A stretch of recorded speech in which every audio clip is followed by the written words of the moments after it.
John 1 ଅଧ୍ୟାୟ। ଜୀବନ୍ତ ଦେହବନ୍ତ ବାକ୍ୟ। ଆଦ୍ୟରେ ବାକ୍ୟ ଥିଲେ, ବାକ୍ୟ ଈଶ୍ୱରଙ୍କ ସଙ୍ଗରେ ଥିଲେ, ସେହି ବାକ୍ୟ ଈଶ୍ୱର ଥିଲେ। ସେ ଆଦ୍ୟରେ ଈଶ୍ୱରଙ୍କ ସହିତ ଥିଲେ।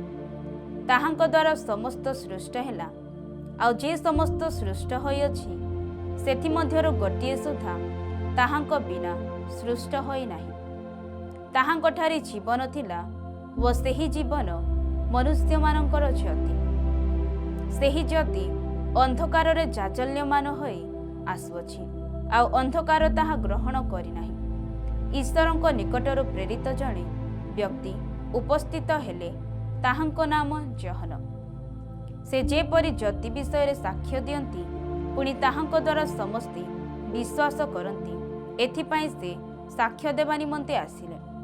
ସେ ନିଜେ ସେହି ଜ୍ୟୋତି ନଥିଲେ, କିନ୍ତୁ ଜ୍ୟୋତି ବିଷୟରେ ସାକ୍ଷ୍ୟ ଦେବା ନିମନ୍ତେ ଆସିଲେ। ଯେଉଁ ସତ୍ୟ ଜ୍ୟୋତି ପ୍ରତ୍ୟେକ ମନୁଷ୍ୟକୁ ଆଲୋକ ପ୍ରଦାନ କରନ୍ତି, ସେ ଜଗତକୁ ଆସୁଥିଲେ। ସେ ଜଗତରେ ଥିଲେ ଓ ଜଗତ ତାହାଙ୍କ ଦ୍ୱାରା ସୃଷ୍ଟ ହେଲା, ତଥାପି ଜଗତ ତାହାଙ୍କୁ ଚିହ୍ନିଲା ନାହିଁ। ସେ ଆପଣା ରାଜ୍ୟକୁ ଆସିଲେ, ତଥାପି ତାହାଙ୍କର ନିଜ ଲୋକମାନେ ତାହାଙ୍କୁ ଗ୍ରହଣ କଲେ ନାହିଁ। ମାତ୍ର ଯେତେ ଲୋକ ତାହାଙ୍କୁ ଗ୍ରହଣ କଲେ, ଅର୍ଥାତ୍ ଯେଉଁମାନେ ତାହାଙ୍କ ନାମରେ ବିଶ୍ୱାସ କଲେ, ସେ ସମସ୍ତଙ୍କୁ ସେ ଈଶ୍ୱରଙ୍କ ସନ୍ତାନ ହେବା ନିମନ୍ତେ ଅଧିକାର ଦେଲେ। ସେମାନେ ରକ୍ତରୁ, ଶରୀରର ଇଚ୍ଛାରୁ ଅବା ମନୁଷ୍ୟର ଇଚ୍ଛାରୁ ଜାତ ହେଲେ ନାହିଁ, ବରଂ ଈଶ୍ୱରଙ୍କ ଠାରୁ ଜାତ ହେଲେ।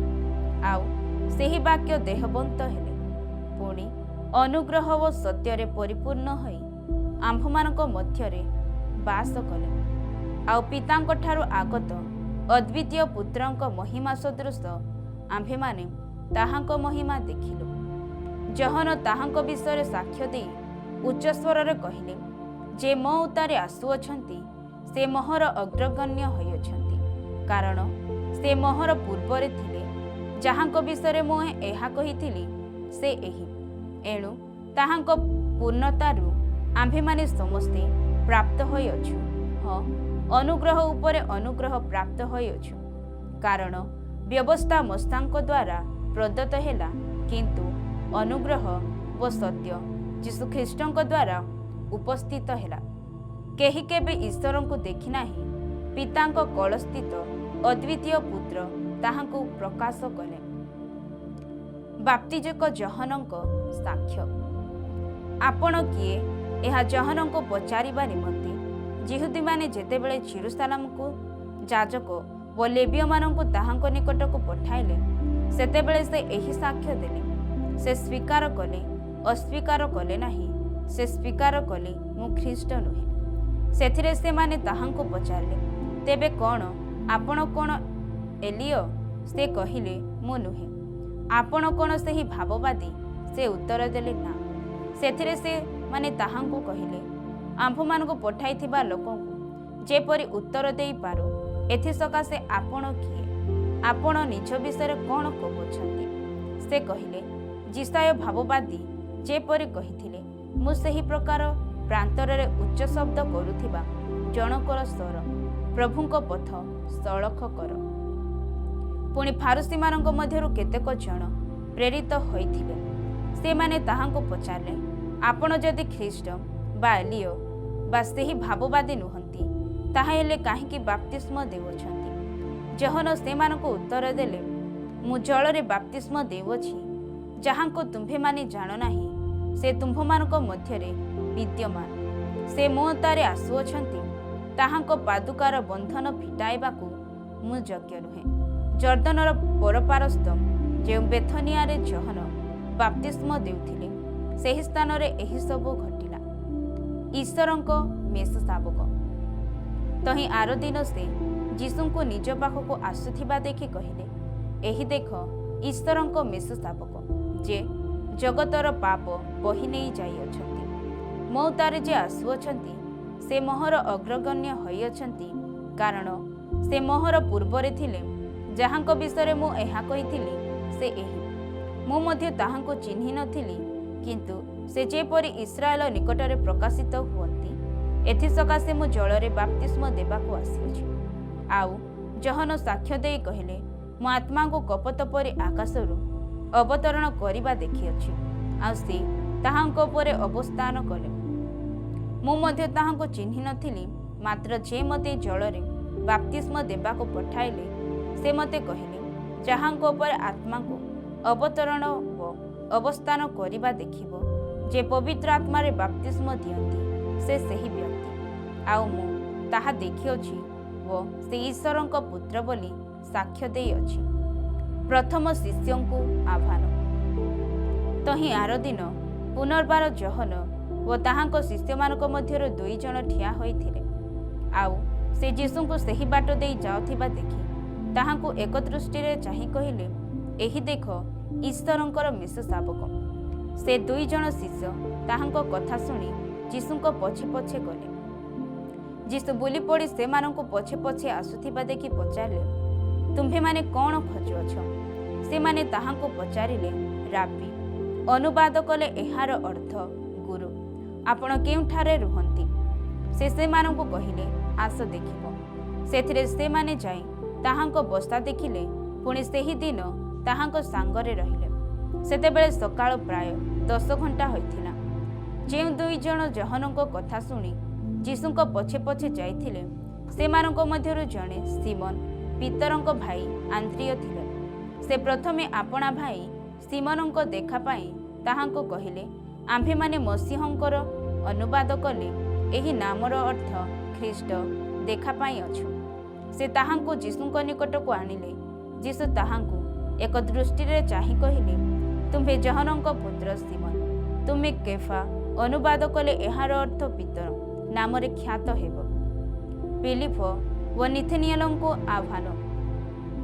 ତହିଁ ଆର ଦିନ ଯୀଶୁ ଗାଲିଲରୁ ବାହାରି ଯିବା ପାଇଁ ଇଚ୍ଛା କଲେ, ଆଉ ସେ ଫିଲିପ ଦେଖା ପାଇଁ ତାହାଙ୍କୁ କହିଲେ, ମୋହର ଅନୁଗମନ କର। ଫିଲିପ ବେଥସାଇଦାର ଲୋକ ଥିଲେ, ତାହା ଆନ୍ଦ୍ରିୟ ଓ ପିତରଙ୍କ ନଗର ଥିଲା। ଫିଲିପ ନିଥେନିଏଲଙ୍କ ଦେଖା ପାଇଁ ତାହାଙ୍କୁ କହିଲେ, ଯାହାଙ୍କ ବିଷୟରେ ମୋଶେ ବ୍ୟବସ୍ଥାରେ ଲେଖିଅଛନ୍ତି, ପୁଣି ଭାବବାଦୀମାନେ ମଧ୍ୟ ଲେଖିଅଛନ୍ତି, ଆମ୍ଭେମାନେ ତାହାଙ୍କର ଦେଖା ପାଇଁ ଅଛୁ। ସେ ଯୋସେଫଙ୍କର ପୁତ୍ର, ନାଜରେତୀୟ ଯୀଶୁ। ନିଥନିଏଲ ତାହାଙ୍କୁ ପଚାରିଲେ, ନାଜରିତରୁ କି କୌଣସି ଉତ୍ତମ ବିଷୟ ଉତ୍ପନ୍ନ ହୋଇପାରେ? ଫିଲିପ ତାହାଙ୍କୁ କହିଲେ, ଆସି ଦେଖ। ଯୀଶୁ ନିଥନିଏଲଙ୍କୁ ଆପଣା ନିକଟକୁ ଆସୁଥିବା ଦେଖି ତାଙ୍କ ବିଷୟରେ କହିଲେ, ଏହି ଦେଖ, ପ୍ରକୃତରେ ଏ ଜଣେ ଇସ୍ରାଏଲୀୟ ଲୋକ, ଏହାଙ୍କଠାରେ ଛଳନା ନାହିଁ। ନିଥନିଏଲ ତାହାଙ୍କୁ ପଚାରିଲେ, ଆପଣ ମୋତେ କିପରି ଚିହ୍ନିଲେ? ଯୀଶୁ ତାହାଙ୍କୁ ଉତ୍ତର ଦେଲେ, ଫିଲିପ ତୁମ୍ଭକୁ ଡାକିବା ପୂର୍ବେ ତୁମ୍ଭେ ଯେତେବେଳେ ଡିମ୍ବିରି ଗଛ ତଳେ ଥିଲ, ସେତେବେଳେ ମୁଁ ତୁମ୍ଭକୁ ଦେଖିଥିଲି। ନିଥନିଏଲ ତାହାଙ୍କୁ ଉତ୍ତର ଦେଲେ, ହେ ରାବି, ଆପଣ ଈଶ୍ୱରଙ୍କ ପୁତ୍ର, ଆପଣ ଇସ୍ରାଏଲର ରାଜା। ଯୀଶୁ ତାହାଙ୍କୁ ଉତ୍ତର ଦେଲେ, ମୁଁ ତୁମ୍ଭକୁ ଡିମ୍ବିରି ଗଛ ତଳେ ଦେଖିଥିଲି ବୋଲି କହିବାରୁ କି ତୁମ୍ଭେ ବିଶ୍ୱାସ କରୁଅଛ? ତୁମ୍ଭେ ଏହାଠାରୁ ଆହୁରି ମହତ ବିଷୟ ଦେଖିବ। ପୁଣି ସେ ତାହାଙ୍କୁ କହିଲେ, ସତ୍ୟ ସତ୍ୟ ମୁଁ ତୁମ୍ଭମାନଙ୍କୁ କହୁଅଛି, ତୁମ୍ଭେମାନେ ସ୍ୱର୍ଗକୁ ଉନ୍ମୁକ୍ତ ଓ ଈଶ୍ୱରଙ୍କ ଦୂତମାନଙ୍କୁ ମନୁଷ୍ୟପୁତ୍ରଙ୍କ ଉପରେ ଆରୋହଣ ଓ ଅବତରଣ କରିବା ଦେଖିବ। ଜହନ 2 ଅଧ୍ୟାୟ। କାନା ବିବାହ ଭୋଜରେ ଯୀଶୁ। ତୃତୀୟ ଦିବସରେ ଗାଲିଲୀର କାନାରେ ଗୋଟିଏ ବିବାହ ହେଲା, ଆଉ ଯୀଶୁଙ୍କ ମାତା ସେଠାରେ ଥିଲେ। ଯୀଶୁ ମଧ୍ୟ ଆପଣା ଶିଷ୍ୟମାନଙ୍କ ସହିତ ସେହି ବିବାହକୁ ନିମନ୍ତ୍ରିତ ହେଲେ। ପରେ ଦ୍ରାକ୍ଷାରସ ସରିଯିବାରୁ ଯୀଶୁଙ୍କ ମାତା ତାହାଙ୍କୁ କହିଲେ, ସେମାନଙ୍କର ଦ୍ରାକ୍ଷାରସ ନାହିଁ। ସେଥିରେ ଯୀଶୁ ତାହାଙ୍କୁ କହିଲେ, ଗ ନାରୀ, ମୋତେ କାହିଁକି ଏଥିରେ ଜଡ଼ିତ କରୁଅଛ?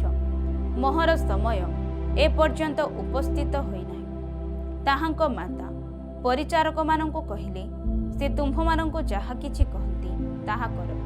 ଆଉ ସେଠାରେ ଯିହୁଦୀମାନଙ୍କ ସୂଚୀକରଣ ରୀତି ଅନୁସାରେ 2 ବା 3 ମୋହନିଆ 6 ଗୋଟା ପଥର ଜାହାଳା ରଖାଯାଇଥିଲା। ଯୀଶୁ ସେମାନଙ୍କୁ କହିଲେ, ଜାହାଳାଗୁଡ଼ିକ ପାଣିରେ ଭର୍ତ୍ତି କର। ସେଥିରେ ସେମାନେ ସେହି ସବୁ ଫନ୍ଦ ପର୍ଯ୍ୟନ୍ତ ଭର୍ତ୍ତି କଲେ। ଆଉ ସେ ସେମାନଙ୍କୁ କହିଲେ, ଏବେ କାଢ଼ି ନେଇ ଭୋଜର ଅଧ୍ୟକ୍ଷ ନିକଟକୁ ଘେନିଯାଅ। ସେଥିରେ ସେମାନେ ଘେନିଗଲେ। ଭୋଜନ ଅଦକ୍ଷ ଦ୍ରାକ୍ଷାରସ ହୋଇଥିବା ସେହି ପାଣିକି ଚାଖି ତାହା କେଉଁଠାରୁ ଆସିଲା ଏହା ଜାଣି ନଥିବାରୁ, କିନ୍ତୁ ଯେଉଁ ପରିଚାରକମାନେ ପାଣି କାଢ଼ିଥିଲେ ସେମାନେ ଜାଣିଥିଲେ। ବରଙ୍କୁ ଡାକି କହିଲେ, ସମସ୍ତେ ପ୍ରଥମରେ ଭଲ ଦ୍ରାକ୍ଷାରସ ଦେଇଥାନ୍ତି, ଆଉ ଲୋକେ ମାତାଲ ହେଲାଉତାରେ ମନ୍ଦ ଦିଅନ୍ତି। ତୁମେ ଏପର୍ଯ୍ୟନ୍ତ ଭଲ ଦ୍ରାକ୍ଷାରସ ରଖିଅଛ। ଯୀଶୁ ଏହି ପ୍ରକାର ଗାଲିଲୀର କାହ୍ନାରେ ଆଶ୍ଚର୍ଯ୍ୟକର୍ମ ଆରମ୍ଭ କରି ଆପଣା ମହିମା ପ୍ରକାଶ କଲେ, ଆଉ ତାହାଙ୍କ ଶିଷ୍ୟମାନେ ତାହାଙ୍କଠାରେ ବିଶ୍ୱାସ କଲେ। ଏଥିଉତ୍ତାରେ ସେ ଆପଣା ମାତା, ଭାତୃବୃନ୍ଦ ଓ ଶିଷ୍ୟମାନଙ୍କ ସହିତ କଫରନାହୁମକୁ ଗଲେ। ପୁଣି ସେମାନେ ସେଠାରେ ଅଧିକ ଦିନ ରହିଲେ ନାହିଁ। ଯୀଶୁଙ୍କ ମନ୍ଦିର ପରିଷ୍କାର। ସେତେବେଳେ ଯହୂଦୀମାନଙ୍କର ନିସ୍ତାର ପର୍ବ ସନ୍ନିକଟ ହୋଇଥିଲା, ଆଉ ଯୀଶୁ ଜେରୁସାଲେମକୁ ଗଲେ। ପୁଣି ସେ ମନ୍ଦିରରେ ଗୋରୁ, ମେଣ୍ଢା ଓ କାପ୍ତା ବ୍ୟବସାୟୀମାନଙ୍କୁ ଆଉ ମୁଦ୍ରା ବ୍ୟବସାୟୀମାନଙ୍କୁ ବସିଥିବା ଦେଖି ଦଉଡ଼ିରେ ଗୋଟିଏ କରଡ଼ା ବନାଇ ମେଣ୍ଢା ଓ ଗୋରୁ ସହିତ ସମସ୍ତଙ୍କୁ ମନ୍ଦିରରୁ ବାହାର କରିଦେଲେ। ପୁଣି ମୁଦ୍ରା ବ୍ୟବସାୟୀମାନଙ୍କର ମୁଦ୍ରା ସବୁ ବିଞ୍ଚି ଦେଇ ସେମାନଙ୍କ ମେଜଗୁଡ଼ାକ ଓଲଟାଇ ପକାଇଲେ। ଆଉ ସେ କାପ୍ତା ବ୍ୟବସାୟୀମାନଙ୍କୁ କହିଲେ, ଏଗୁଡ଼ାକ ଏଠାରୁ ଘେନିଯାଅ, ମୋହର ପିତାଙ୍କର ଗୃହକୁ ବାଣିଜ୍ୟର ଗୃହ କର ନାହିଁ। ତୁମ୍ଭ ଗୃହ ନିମନ୍ତେ ଉଦ୍ଯୋଗ ମୋତେ ଗ୍ରାସ କରିବ, ଏହା ଲେଖା ଅଛି ବୋଲି ତାହାଙ୍କ ଶିଷ୍ୟମାନଙ୍କ ମନରେ ପଡ଼ିବ। ସେଥିରେ ଯହୂଦୀମାନେ ତାହାଙ୍କୁ ଉତ୍ତର ଦେଲେ, ତୁମ୍ଭେ ଯେ ଏ ସମସ୍ତ କରିବାରୁ ଅଧିକାର ପାଇଅଛ, ଆମ୍ଭମାନଙ୍କୁ ସେଥିର କି ଚିହ୍ନ ଦେଖାଉଅଛ? ଯୀଶୁ ସେମାନଙ୍କୁ ଉତ୍ତର ଦେଲେ, ତୁମ୍ଭେମାନେ ଏହି ମନ୍ଦିରକୁ ବିନାଶ କର, ଆଉ 3 ଦିନ ମଧ୍ୟରେ ମୁଁ ତାହା ତୋଳିଦେବି। ସେଥିରେ ଯହୂଦୀମାନେ କହିଲେ, ଏହି ମନ୍ଦିର ନିର୍ମାଣ କରିବା ନିମନ୍ତେ 46 ବର୍ଷ ଲାଗିଅଛି, ଆଉ ତୁମ୍ଭେ କ'ଣ ତାହାକୁ 3 ଦିନରେ ତୋଳିଦେବ? କିନ୍ତୁ ସେ ଆପଣା ଶରୀର ରୂପ ମନ୍ଦିରର ସମ୍ବନ୍ଧରେ କହୁଥିଲେ। ଏଣୁ ସେ ମୃତମାନଙ୍କ ମଧ୍ୟରୁ ଉତ୍ଥିତ ହେଲାଉତାରେ ତାହାଙ୍କ ଶିଷ୍ୟମାନେ ସେ ଏହା କହିଥିଲେ ବୋଲି ସ୍ମରଣ କଲେ। ପୁଣି ସେମାନେ ଧର୍ମଶାସ୍ତ୍ର ଓ ଯୀଶୁଙ୍କ କଥିତ ବାକ୍ୟ ବିଶ୍ୱାସ କଲେ। ଯୀଶୁ ମନୁଷ୍ୟ ପ୍ରକୃତି ବିଷୟରେ ଜ୍ଞାତ। ନିସ୍ତାର ପର୍ବର ଉତ୍ସବ ସମୟରେ ସେ ଜେରୁସାଲେମରେ ଥିବାବେଳେ ଅନେକେ ତାହାଙ୍କ ସାଧିତ ଆଶ୍ଚର୍ଯ୍ୟ କର୍ମଗୁଡ଼ିକ ଦେଖି ତାହାଙ୍କ ନାମରେ ବିଶ୍ୱାସ କଲେ। କିନ୍ତୁ ଯୀଶୁ ସେମାନଙ୍କୁ ବିଶ୍ୱାସ ନ କରି ସେମାନଙ୍କଠାରୁ ଆପଣାକୁ ପୃଥକ ରଖିଲେ, କାରଣ ସେ ସମସ୍ତଙ୍କୁ ଜାଣୁଥିଲେ। ପୁଣି କେହି ଯେ ମନୁଷ୍ୟ ବିଷୟରେ ସାକ୍ଷ୍ୟ ଦେବେ, ଏହା ତାହାଙ୍କର ପ୍ରୟୋଜନ ନଥିଲା, ଯେଣୁ ମନୁଷ୍ୟ ଅନ୍ତରରେ କ'ଣ ଅଛି ତାହା ସେ ଆପେ ଜାଣୁଥିଲେ। ଯୋହନ 3 ଅଧ୍ୟାୟ। ଯୀଶୁ ଓ ନିକୋଦିମ। ଫାରୁସୀମାନଙ୍କ ମଧ୍ୟରେ ନିକୋଦିମ ନାମକ ଜଣେ ବ୍ୟକ୍ତି ଥିଲେ। ସେ ଯହୂଦୀମାନଙ୍କର ଜଣେ ନେତା। ସେ ରାତ୍ରି ସମୟରେ ଯୀଶୁଙ୍କ ନିକଟକୁ ଆସି ତାହାଙ୍କୁ କହିଲେ, ହେ ଗୁରୁ, ଆପଣ ଯେ ଈଶ୍ୱରଙ୍କ ଠାରୁ ଆଗତ ଗୁରୁ, ଏହା ଆମ୍ଭେମାନେ ଜାଣୁ, କାରଣ ଆପଣ ଏହି ଯେଉଁ ସମସ୍ତ ଆଶ୍ଚର୍ଯ୍ୟକର୍ମ କରୁଅଛନ୍ତି, ଈଶ୍ୱରଙ୍କ ସାଙ୍ଗରେ ନଥିଲେ ସେହି ସବୁ କେହି କରିପାରେ ନାହିଁ। ଯୀଶୁ ତାଙ୍କୁ ଉତ୍ତର ଦେଲେ, ସତ୍ୟ ସତ୍ୟ ମୁଁ ତୁମ୍ଭକୁ କହୁଅଛି, ପୁନର୍ବାର ଜନ୍ମ ନ ହେଲେ କେହି ଈଶ୍ୱରଙ୍କ ରାଜ୍ୟ ଦେଖିପାରେ ନାହିଁ। ନିକୋଦିମ ତାହାଙ୍କୁ ପଚାରିଲେ, ବୃଦ୍ଧ ହେଲେ ମନୁଷ୍ୟ କି ପ୍ରକାର ଜନ୍ମ ହୋଇପାରେ? ସେ କ'ଣ ଦ୍ୱିତୀୟ ଥର ଆପଣା ମାତାର ଗର୍ଭରେ ପ୍ରବେଶ କରି ଜନ୍ମ ହୋଇପାରେ? ଯୀଶୁ ଉତ୍ତର ଦେଲେ, ସତ୍ୟ ସତ୍ୟ ମୁଁ ତୁମ୍ଭକୁ କହୁଅଛି, ଜଳ ଓ ଆତ୍ମାରୁ ଜନ୍ମ ନ ହେଲେ କେହି ଈଶ୍ୱରଙ୍କ ରାଜ୍ୟରେ ପ୍ରବେଶ କରିପାରେ ନାହିଁ। ମାଂସରୁ ଯାହା ଜାତ ତାହା ମାଂସ, ପୁଣି ଆତ୍ମାରୁ ଯାହା ଜାତ ତାହା ଆତ୍ମା। ତୁମ୍ଭମାନଙ୍କୁ ଅବଶ୍ୟ ପୁନର୍ବାର ଜନ୍ମିବାକୁ ହେବ ବୋଲି ମୁଁ ଯେ ତୁମ୍ଭକୁ କହିଲେ, ଏଥିରେ ଚମତ୍କୃତ ହୁଅ ନାହିଁ। ବାୟୁ ଯେଉଁ ଦିଗରେ ଇଚ୍ଛା କରେ ସେହି ଦିଗରେ ବହେ, ଆଉ ତୁମ୍ଭେ ତାହାର ଶବ୍ଦ ଶୁଣିଥାଅ, କିନ୍ତୁ ତାହା କେଉଁଠାରୁ ଆସେ ପୁଣି କେଉଁଠାକୁ ଯାଏ ତାହା ଜାଣ ନାହିଁ। ଆତ୍ମାଙ୍କଠାରୁ ଜାତ ପ୍ରତ୍ୟେକ ଲୋକ ସମ୍ବନ୍ଧରେ ସେହି ପ୍ରକାର। ନିକୋଦିମ ତାହାଙ୍କୁ ଉତ୍ତର ଦେଲେ, ଏହି ସବୁ କିପରି ହୋଇପାରେ?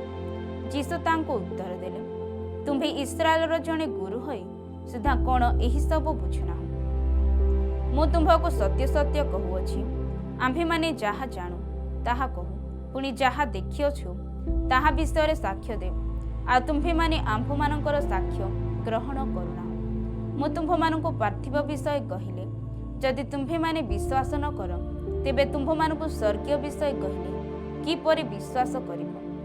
ଆଉ ଯେଉଁ ମନୁଷ୍ୟ ପୁତ୍ର ସ୍ୱର୍ଗରୁ ଅବତରଣ କଲେ, ତାହାଙ୍କ ବିନା ଆଉ କେହି ସ୍ୱର୍ଗାରୋହଣ କରିନାହିଁ।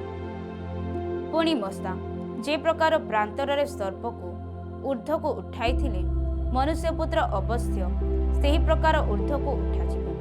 ଯେପରି ଯେ କେହି ତାହାଙ୍କଠାରେ ବିଶ୍ୱାସ କରେ, ସେ ଅନନ୍ତ ଜୀବନ ପ୍ରାପ୍ତ ହୁଏ। କାରଣ ଈଶ୍ୱର ଜଗତକୁ ଏଡ଼େ ପ୍ରେମ କଲେ ଯେ ସେ ଆପଣା ଅଦ୍ୱିତୀୟ ପୁତ୍ରଙ୍କୁ ଦାନ କଲେ, ଯେପରି ଯେ କେହି ତାହାଙ୍କଠାରେ ବିଶ୍ୱାସ କରେ, ସେ ବିନଷ୍ଟ ନ ହୋଇ ଅନନ୍ତ ଜୀବନ ପ୍ରାପ୍ତ ହୁଏ। ଯେଣୁ ଜଗତର ବିଚାର କରିବା ନିମନ୍ତେ ଈଶ୍ୱର ଆପଣା ପୁତ୍ରଙ୍କୁ ଜଗତକୁ ପ୍ରେରଣ ନ କରି, ଜଗତ ଯେପରି ତାହାଙ୍କ ଦ୍ୱାରା ପରିତ୍ରାଣ ପ୍ରାପ୍ତ ହୁଏ, ଏଥିପାଇଁ ତାହାଙ୍କୁ ପ୍ରେରଣ କଲେ। ଯେ ତାହାଙ୍କଠାରେ ବିଶ୍ୱାସ କରେ, ସେ ବିଚାରିତ ହୁଏ ନାହିଁ। ଯେ ବିଶ୍ୱାସ କରେ ନାହିଁ, ସେ ବିଚାରିତ ହୋଇ ସାରିଲାଣି, କାରଣ ସେ ଈଶ୍ୱରଙ୍କ ଅଦ୍ୱିତୀୟ ପୁତ୍ରଙ୍କ ନାମରେ ବିଶ୍ୱାସ କରେ ନାହିଁ। ଆଉ ସେହି ବିଚାର ଏହି ଜଗତରେ ଜ୍ୟୋତି ପ୍ରକାଶିତ ହୋଇଅଛି। ଆଉ ଲୋକମାନେ ଜ୍ୟୋତି ଅପେକ୍ଷା ବରଂ ଅନ୍ଧକାରକୁ ଭଲ ପାଇଲେ, ଯେଣୁ ସେମାନଙ୍କର କର୍ମ ସବୁ ମନ୍ଦ। କାରଣ ଯେ କେହି କୁକର୍ମ କରେ, ଯେ ଜ୍ୟୋତିକୁ ଘୃଣା କରେ, ପୁଣି କାଳେ ତାହାର କର୍ମର ଦୋଷ ପ୍ରକାଶିତ ହୁଏ, ଏଥିପାଇଁ ସେ ଜ୍ୟୋତି ନିକଟକୁ ଆସେ ନାହିଁ। କିନ୍ତୁ ଯେ କେହି ସତ୍ୟ ଆଚରଣ କରେ, ସେ ଜ୍ୟୋତି ନିକଟକୁ ଆସେ, ଯେପରି ତାହାର କର୍ମ ସବୁ ଈଶ୍ୱରଙ୍କଠାରେ ସାଧିତ ବୋଲି ପ୍ରକାଶିତ ହୁଏ। ଯୀଶୁଙ୍କୁ ବାପ୍ତିଜକ ଯୋହାନଙ୍କ ସମ୍ଭ୍ରମ। ଏଥି ଉତ୍ତାରେ ଯୀଶୁ ଓ ତାହାଙ୍କ ଶିଷ୍ୟମାନେ ଯିହୁଦା ପ୍ରଦେଶକୁ ଗଲେ। ଆଉ ସେ ସ୍ଥାନରେ ସେମାନଙ୍କ ସହିତ ରହି ବାପ୍ତିସ୍ମ ଦେବାକୁ ଲାଗିଲେ। ଯୋହାନ ମଧ୍ୟ ସାଲମ ନିକଟସ୍ଥ ଏନରରେ ବାପ୍ତିସ୍ମ ଦେଉଥିଲେ, କାରଣ ସେ ସ୍ଥାନରେ ବହୁତ ଜଳ ଥିଲା, ଆଉ ଲୋକେ ଆସି ବାପ୍ତିସ୍ମ ଗ୍ରହଣ କରୁଥିଲେ। ଯେଣୁ ଯୋହାନ ସେ ପର୍ଯ୍ୟନ୍ତ କାରାଗାରରେ ନିକ୍ଷିପ୍ତ ହୋଇନଥିଲେ। ସେଥିମଧ୍ୟରେ ଶୌଚକ୍ରିୟା ସମ୍ବନ୍ଧରେ ଯୋହାନଙ୍କ ଶିଷ୍ୟମାନଙ୍କ ପକ୍ଷରୁ ଜଣେ ଯିହୁଦୀ ସହିତ ବାଦାନୁବାଦ ଘଟିଲା। ଆଉ ସେମାନେ ଯୋହାନଙ୍କ ନିକଟକୁ ଯାଇ ତାହାଙ୍କୁ କହିଲେ, ହେ ଗୁରୁ, ଯେ ଜର୍ଦ୍ଦନର ଅପର ପାରିରେ ଆପଣଙ୍କ ସହିତ ଥିଲେ, ଯାହାଙ୍କ ସମ୍ବନ୍ଧରେ ଆପଣ ସାକ୍ଷ୍ୟ ଦେଇଅଛନ୍ତି, ଦେଖନ୍ତୁ ସେ ବାପ୍ତିସ୍ମ ଦେଉଅଛନ୍ତି ଓ ସମସ୍ତେ ତାହାଙ୍କ ନିକଟକୁ ଯାଉଅଛନ୍ତି। ଯୋହାନ ଉତ୍ତର ଦେଲେ, ସ୍ୱର୍ଗରୁ ପ୍ରଦତ୍ତ ନ ହେଲେ ମନୁଷ୍ୟ କିଛି ପ୍ରାପ୍ତ ହୋଇପାରେ ନାହିଁ। ମୁଁ ଯେ ଖ୍ରୀଷ୍ଟ ନୁହେଁ, କିନ୍ତୁ ତାହାଙ୍କ ଆଗରେ ପ୍ରେରିତ ହୋଇଅଛି, ଏହା ମୁଁ କହିଥିଲି ବୋଲି ତୁମ୍ଭେମାନେ ନିଜେ ନିଜେ ମୋହର ସାକ୍ଷୀ। ଯେ କନ୍ୟା ଗ୍ରହଣ କରନ୍ତି, ସେ ବର, କିନ୍ତୁ ବରଙ୍କ ଯେଉଁ ବନ୍ଧୁ ଠିଆ ହୋଇ ତାହାଙ୍କ କଥା ଶୁଣେ, ସେ ବରଙ୍କ ସ୍ୱର ସକାଶେ ଅତ୍ୟନ୍ତ ଆନନ୍ଦିତ ହୁଏ। ଅତଏବ ମୋହର ଏହି ଆନନ୍ଦ ପୂର୍ଣ୍ଣ ହୋଇଅଛି। ତାହାଙ୍କୁ ଅବଶ୍ୟ ବୃଦ୍ଧି ପାଇବାକୁ ହେବ, କିନ୍ତୁ ମୋତେ ହ୍ରାସ ହେବାକୁ ହେବ। ଯେ ଊର୍ଦ୍ଧ୍ୱରୁ ଆଗମନ କରନ୍ତି, ସେ ସମସ୍ତଙ୍କ ଠାରୁ ଶ୍ରେଷ୍ଠ। ଯେ ପୃଥିବୀରୁ ଉତ୍ପନ୍ନ, ସେ ପାର୍ଥିବ। ଆଉ ସେ ପାର୍ଥିବ କଥା କହେ। ଯେ ସ୍ୱର୍ଗରୁ ଆଗମନ କରନ୍ତି, ସେ ସମସ୍ତଙ୍କ ଠାରୁ ଶ୍ରେଷ୍ଠ। ସେ ଯାହା ଦେଖିଅଛନ୍ତି ଓ ଶୁଣିଅଛନ୍ତି, ତାହା ସମ୍ବନ୍ଧରେ ସେ ସାକ୍ଷ୍ୟ ଦିଅନ୍ତି, କିନ୍ତୁ ତାହାଙ୍କର ସାକ୍ଷ୍ୟ କେହି ଗ୍ରହଣ କରେ ନାହିଁ। ଯେ ତାହାଙ୍କର ସାକ୍ଷ୍ୟ ଗ୍ରହଣ କରିଅଛି, ଈଶ୍ୱର ଯେ ସତ୍ୟ, ଏହା ସେ ମୁଦ୍ରାଙ୍କନ କରିଅଛି। କାରଣ ଈଶ୍ୱର ଯାହାକୁ ପ୍ରେରଣ କରିଅଛନ୍ତି, ସେ ଈଶ୍ୱରଙ୍କ ବାକ୍ୟ କହନ୍ତି। ଯେଣୁ ସେ ପରିମିତ ଭାବରେ ଆତ୍ମା ପ୍ରଦାନ କରନ୍ତି ନାହିଁ। ପିତା ପୁତ୍ରକୁ ପ୍ରେମ କରନ୍ତି, ପୁଣି ସମସ୍ତ ବିଷୟ ତାହାଙ୍କ ହସ୍ତରେ ଅର୍ପଣ କରିଅଛନ୍ତି। ଯେ ପୁତ୍ରଙ୍କଠାରେ ବିଶ୍ୱାସ କରେ, ସେ ଅନନ୍ତ ଜୀବନ ପ୍ରାପ୍ତ ହୋଇଅଛି। ମାତ୍ର ଯେ ପୁତ୍ରଙ୍କୁ ଅମାନ୍ୟ କରେ, ସେ ଜୀବନ ଦେଖିବ ନାହିଁ, କିନ୍ତୁ ସେ ଈଶ୍ୱରଙ୍କ କ୍ରୋଧର ପ୍ରାପ୍ତ। ଯେ ପୁତ୍ରଙ୍କଠାରେ ବିଶ୍ୱାସ କରେ, ସେ ଅନନ୍ତ ଜୀବନ ପ୍ରାପ୍ତ ହୋଇଅଛି। ମାତ୍ର ଯେ ପୁତ୍ରଙ୍କୁ ଅମାନ୍ୟ କରେ, ସେ ଜୀବନ ଦେଖିବ ନାହିଁ, କିନ୍ତୁ ସେ ଈଶ୍ୱରଙ୍କ କ୍ରୋଧର ପାତ୍ର ହୋଇ